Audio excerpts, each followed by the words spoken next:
Well, hello everybody. Welcome to Kabbalah Decoded.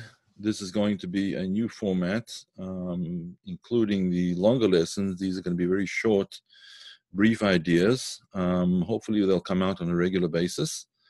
And the first one is a teaching from the Baal Shem Tov. There's a verse in Psalms 118:20, which reads as follows: Zeh hashar la'Hashem, tzadikim yavo'u vo. This is the gateway to God, through which the righteous pass, through which righteous people pass. That's the verse from Psalms. Now, the context of the verse is that previously the psalmist talks about the concept of acknowledging and giving thanks, being grateful to God, and that is assumed to be the gate through which the righteous pass.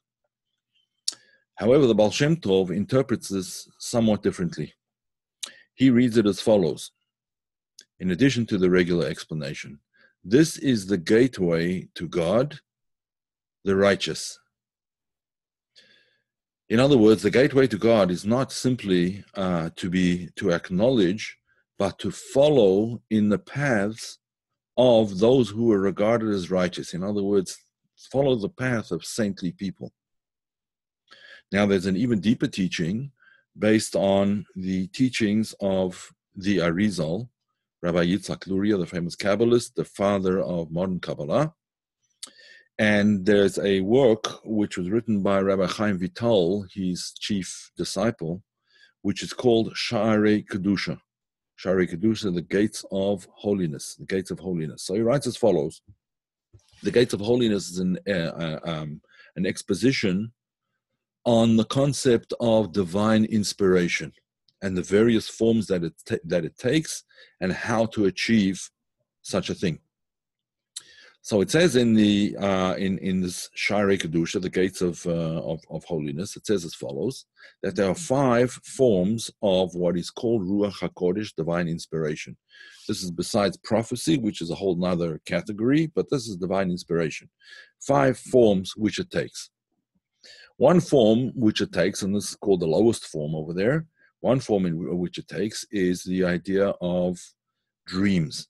That a certain vision comes to a person in a dream, a certain portent of the future, a certain understanding, etc.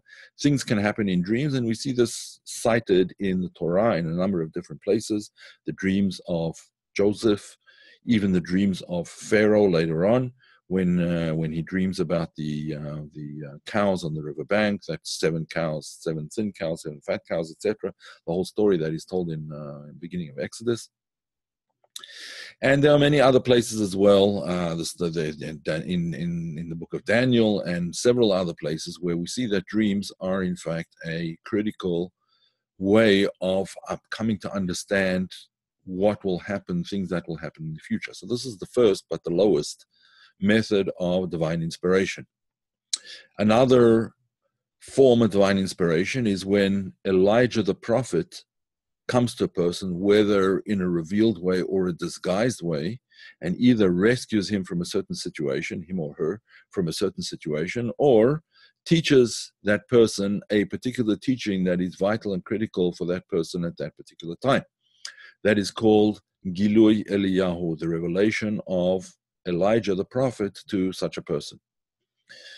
Then there is a higher form an even higher form of divine inspiration. That is called the presence of a Magid. A Magid means a teacher. When a person gets a divine teacher, an angelic teacher, that comes and teaches him or her on a regular basis. Probably the most famous one is recorded in the book written by Rabbi Joseph Caro, the author of the Code of Jewish Law, the Shulchan Aruch. So he wrote another book called Magid Meisharim. His supernal and straightforward and forthright, honest, direct teacher, Magid Meisharim, who came to teach him on a regular basis, on a daily basis, in fact, or an almost daily basis. His spiritual teacher would come and teach him every day. And that's called a magid, right? Again, a magid, a teacher that comes to teach a person a particular path in the Torah. Then there is a higher, an even higher level than that, and that is called Gilui Shoresh Hanashoma, when the root of the soul comes to reveal itself to a person.